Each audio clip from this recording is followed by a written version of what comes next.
A criatura do camping da ilha. Uma história de terror em Joanópolis. Senta aí, escuta com calma. Porque o que eu vou contar não é invenção, não. Aconteceu comigo e mais 3 amigos, há uns 2 anos, lá em Joanópolis. No tal do camping da ilha. Era para ser só um fim de semana tranquilo. Barraca, fogueira, cerveja e o som das águas do rio Capivari passando por perto. A gente chegou numa sexta-feira à tarde. Tava um sol bonito, céu limpo, aquele vento gelado da serra que faz o corpo arrepiar só de encostar. O camping era isolado, cercado de mato por todos os lados, e só se chegava por uma estradinha de terra estreita, daquelas que fazem o carro pular igual mula brava. A gente montou as barracas perto de uma clareira, quase no meio do nada. De um lado tinha o rio, do outro, o matagal fechado. Parecia cenário de filme de suspense, mas a gente não ligou. Só queria fugir da cidade grande por uns dias. A primeira noite passou tranquila. Fogueira acesa, histórias bobas, risada solta. Mas foi na segunda noite que tudo começou a desandar. Era mais ou menos meia-noite. O fogo já estava baixando, e o céu, completamente preto. Nada de lua, nem estrela, só o breu e aquele silêncio pesado.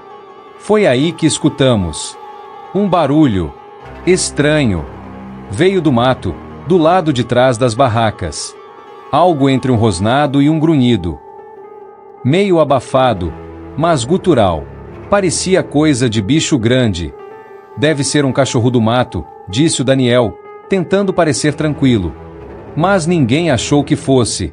Tinha algo errado naquele som. Era humano demais para ser bicho, mas animal demais para ser gente. A gente ficou quieto, só ouvindo. Mais alguns passos. Folhas sendo esmagadas. Galhos quebrando. Tem alguém aí? Gritei. Nenhuma resposta. Só o silêncio. E mais perto do que antes. No dia seguinte, com o sol já alto, a gente resolveu olhar ao redor do acampamento. Na beira do rio, achamos algo esquisito. Umas pegadas.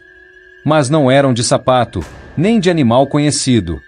Tinham formato estranho, dedos longos, garras fundas. E o mais assustador, eram só de ida, não tinha volta. Era como se alguma coisa tivesse vindo do mato. Parado perto das barracas. E desaparecido. Começamos a ficar tensos. A ideia de passar mais uma noite ali já não parecia tão boa assim. Mas também, sair dali com o dia escurecendo seria pior ainda. O medo foi crescendo. Igual uma sombra que vai engolindo tudo. Na terceira noite, a gente mal falou. Ficamos em volta do fogo, cada um olhando para um canto. O silêncio da mata era absoluto. Pesado. Sufocante. Foi então que a Mariana, que estava sentada do meu lado, segurou meu braço com força. Você viu aquilo? Ela sussurrou. Olhei na direção que ela apontava. No meio do mato, 2 olhos brilhavam no escuro. Altos, como se estivessem a 2 metros do chão. Não se mexiam. Só observavam. É bicho? Alguém perguntou, quase sem voz. Mas bicho nenhum fica parado daquele jeito. Aí. Aquilo se moveu. Saiu das sombras devagar, mas dava para ver uma criatura grande, magra, com braços longos demais e pele acinzentada. A cabeça era fina e alongada, e a boca parecia costurada. Não andava. Deslizava, como se não tocasse o chão. A gente ficou travado. Nem gritar conseguia. A criatura chegou mais perto. Parou na beira da fogueira. E sumiu. Do nada. Evaporou. Aquela foi a noite mais longa da minha vida. Ninguém dormiu.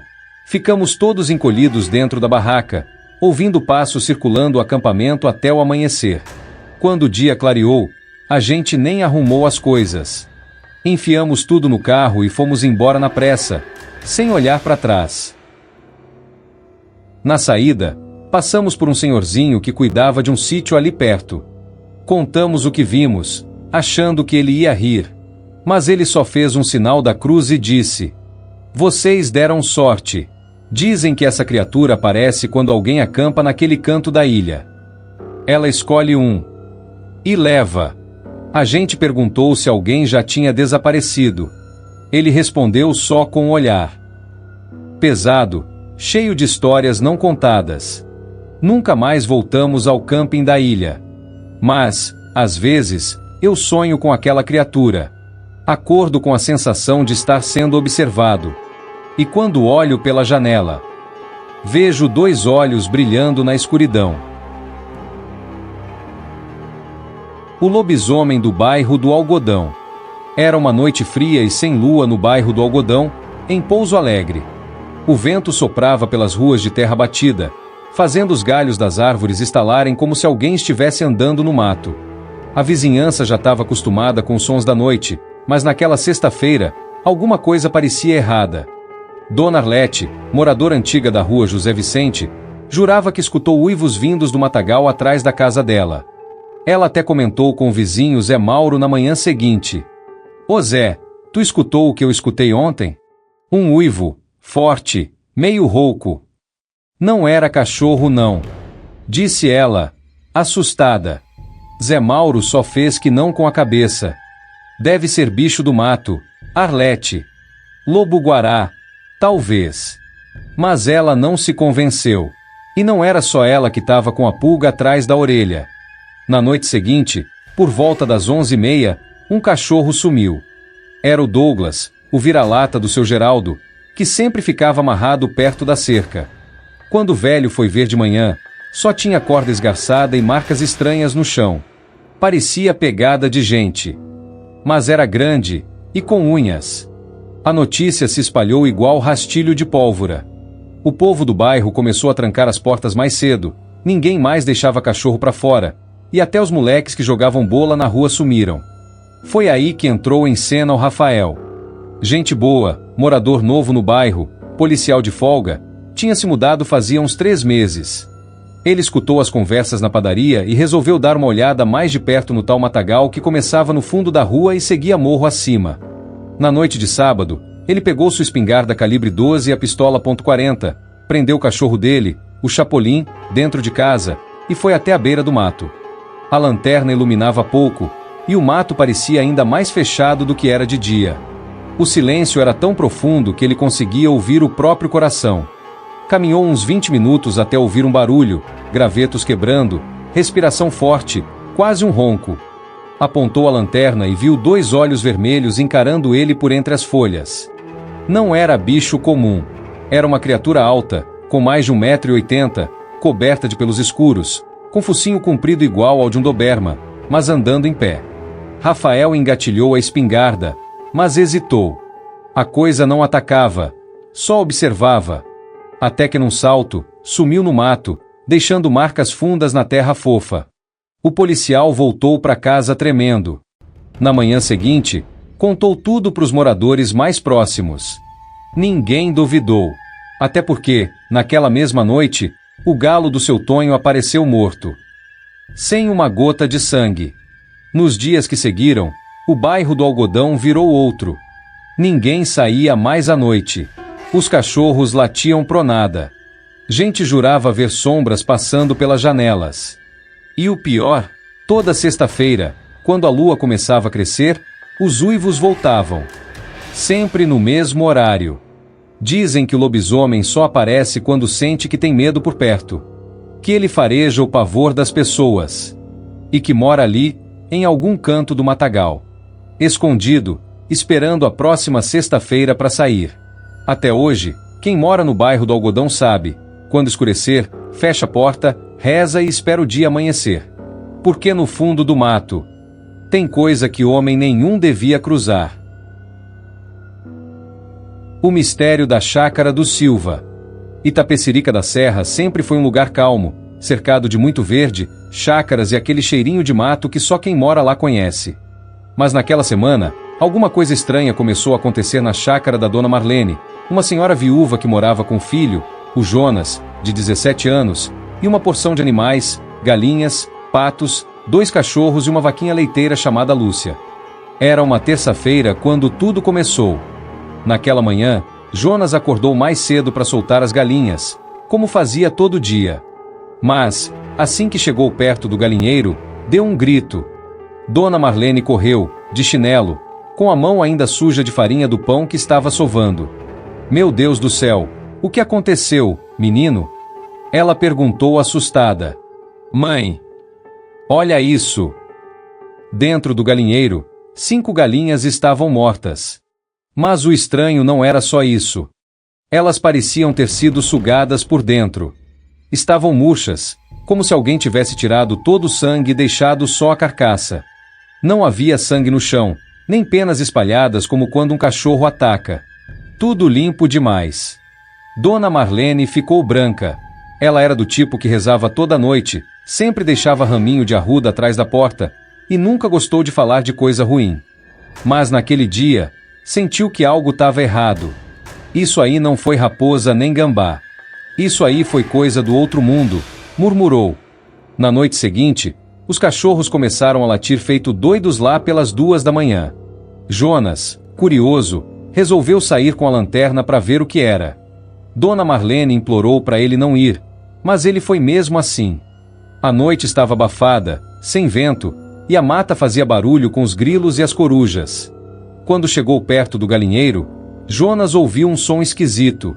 Era um tipo de ronco grave, como se alguém estivesse rosnando. Apontou a lanterna e viu, por um segundo, 2 olhos vermelhos brilhando na escuridão. Quem tá aí? Gritou Jonas. Mas ninguém respondeu. Os olhos sumiram no mato, rápido demais para ser gente. Na manhã seguinte, Dona Marlene encontrou o pato Gabriel morto no quintal. De novo, sem sangue, sem marcas, só o corpo seco, como se tivesse sido chupado por dentro. Naquela noite, Dona Marlene chamou o vizinho Tonho, um senhor já de idade, mas que entendia de mata como ninguém. Marlene, tem coisa grande rondando sua chácara, ele disse, depois de ver as pegadas no barro. Isso aí não é bicho comum. Parece coisa de lobisomem. Ou pior. A partir daí, o medo tomou conta da casa. Trancavam tudo antes das 7 da noite. A cada madrugada, os latidos voltavam, mais desesperados. Jonas parou de dormir direito. Estava com olheiras, nervoso, e com medo até de ir ao banheiro de noite. Na sexta-feira, algo horrível aconteceu. O cachorro mais velho, o Raul, desapareceu. Só encontraram um tufo do pelo dele na beira do mato, perto do velho poço desativado. Dona Marlene chorou como se tivesse perdido um filho. Naquela mesma madrugada, algo bateu na janela do quarto de Jonas. Ele acordou com som e, tremendo, espiou por entre as frestas da cortina. Lá fora, viu o que jamais esqueceria. Uma criatura alta, com mais de 2 metros, magra, coberta de pelos escuros. As pernas eram longas e tortas, e o rosto. Não era bem um rosto. Tinha focinho, como de um cachorro, mas com dentes enormes e olhos vermelhos que pareciam queimando. A criatura arranhava o vidro devagar, como se soubesse que Jonas estava ali dentro. Ele gritou. Dona Marlene veio correndo e viu a criatura fugindo pela mata, saltando como um bicho. Mas o mais assustador foi que, quando ela chegou na janela, viu uma marca de mão no vidro. Uma mão grande demais, com dedos finos e garras. Na manhã seguinte, chamaram a polícia. Ninguém levou muito a sério, disseram que devia ser bicho do mato, talvez um javali. Mas o Tonho apareceu com um amigo que sabia mexer com benzimento, e passou a noite fazendo defumação com ervas e orações em volta da casa. Desde então, os ataques pararam. Dona Marlene diz que a criatura ainda está lá, no meio da mata, esperando a hora certa para voltar. Ela nunca mais criou galinha, vendeu a vaquinha, e hoje só vive com Jonas, cuidando da horta e rezando. Mas quem mora em Itapecerica da Serra, ali pras bandas da Estrada Velha, jura que, nas noites de lua cheia, ainda dá para ouvir um rosnado vindo do mato. E, às vezes, ver 2 olhos vermelhos encarando o lado escuro. O Lobisomem da Mantiqueira. Contado por Rafael, ex-escoteiro. Nunca fui muito de acreditar nessas histórias de assombração. Sempre achei que era coisa inventada para assustar criança. Mas o que eu vivi na Serra da Mantiqueira, quando eu tinha 15 anos, ainda me dá calafrios até hoje. A gente era um grupo de escoteiros de São José dos Campos, e naquela semana a gente foi acampar na parte alta da serra, perto de Campos do Jordão. Era uma área de mata densa, com árvores enormes e trilhas pouco usadas. O nosso líder, o chefe Mauro, jurava que aquele lugar era seguro. A gente confiava nele. A primeira noite foi tranquila. Montamos as barracas, fizemos uma fogueira, cantamos, comemos marshmallow, tudo como manda o manual. Mas na segunda noite, as coisas começaram a ficar esquisitas. Por volta das 2 da manhã, eu acordei com um barulho no mato. Parecia algo grande se movendo entre as árvores, respirando pesado. Achei que fosse um javali ou um cachorro do mato, mas aí ouvi um som que nunca mais vou esquecer. Um rosnado baixo, quase humano. No dia seguinte, o escoteiro mais novo do grupo, o Pedrinho, disse que viu um homem peludo com olhos brilhantes, do lado da barraca dele. Todo mundo riu. Claro, menino de 11 anos, imaginação fértil. Só que naquela manhã, encontramos pegadas enormes perto do acampamento. E não eram de bicho nenhum que a gente conhecesse. Tinham 5 dedos como de gente, só que com garras. Na terceira noite, o terror bateu de verdade. Estava tudo silencioso, sem nem barulho de grilo, quando escutamos um uivo vindo do alto da trilha. Longe, mas assustador. O chefe Mauro tentou manter a calma e pediu para todo mundo ficar dentro das barracas. Mas foi aí que os gritos começaram. O Tiago, que tinha ido fazer xixi atrás da moita, gritou tão alto que gelou o sangue. Corremos para ver o que era, e encontramos ele em choque, tremendo, dizendo que aquilo tinha olhado direto nos olhos dele. Ele só conseguia repetir: era um homem. Mas não era. Os dentes. Os olhos vermelhos. Naquela noite, ninguém dormiu. Ficamos em volta da fogueira, em silêncio, ouvindo os passos pesados ao redor do acampamento. Aquela coisa, seja lá o que fosse, estava nos cercando. E o pior, ela sabia que a gente estava com medo. De manhã, encontramos uma das mochilas rasgada, com marcas de garra. E o mais estranho, nenhum animal comeu a comida dentro. Como se a criatura tivesse rasgado só para mostrar que podia. O chefe Mauro decidiu encerrar a expedição. Descemos a serra às pressas, com o Tiago sendo carregado porque mal conseguia andar. Nunca mais voltamos lá. E nunca mais falaram disso nos encontros do grupo. Mas eu sei o que vi. Ou melhor, o que senti. Até hoje, quando ouço algum uivo à noite, meu coração dispara. A Serra da Mantiqueira é linda, sim. Mas ela guarda segredos. E tem coisas lá que não querem ser encontradas. Fique esperto. Se for acampar por lá, ouça os uivos. E reze para eles ficarem longe.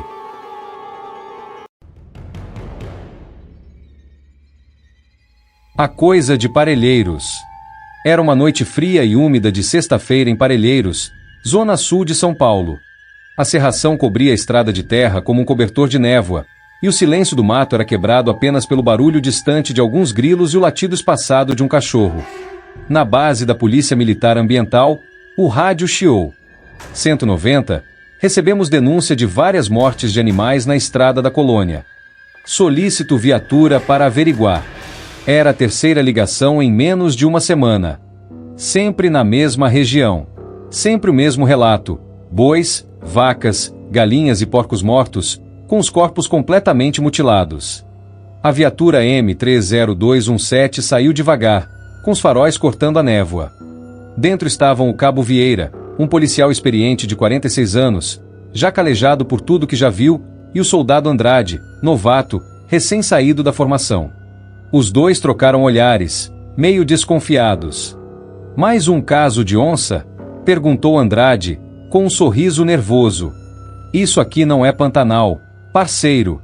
E mesmo se fosse, onça não arranca a cabeça de um boi de 700 quilos e leva embora.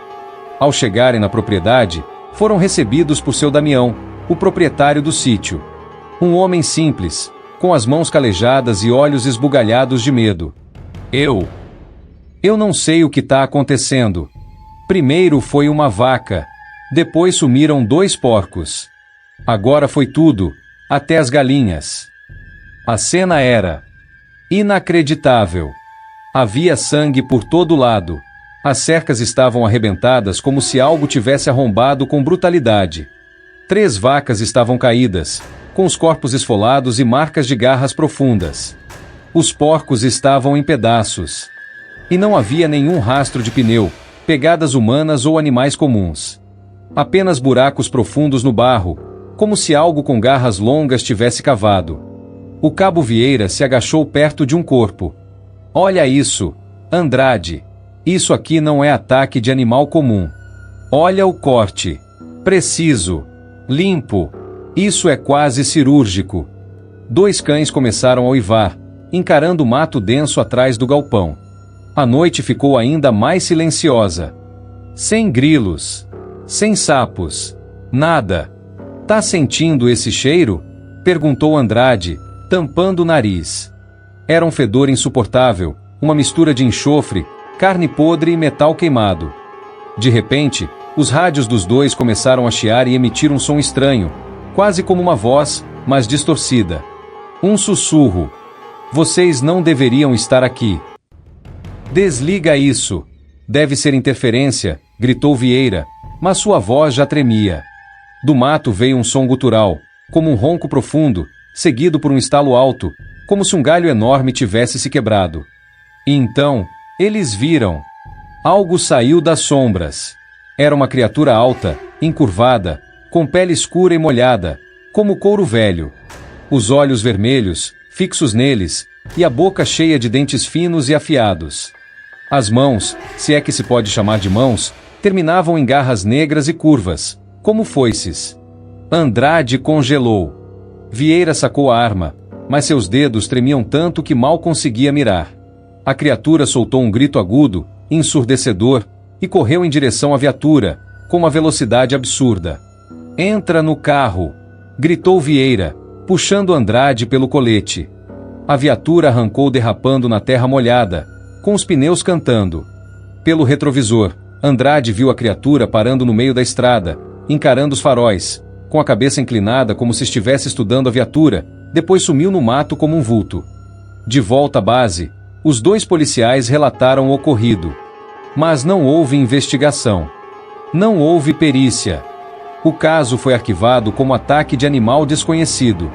Seu Damião vendeu o sítio 2 semanas depois. Disse que não ia mais dormir num lugar onde a coisa andava à noite. Até hoje, quem passa pela região da colônia diz ouvir barulhos estranhos vindo do mato. E alguns juram que viram olhos vermelhos entre as árvores. A polícia? A polícia não volta mais lá à noite.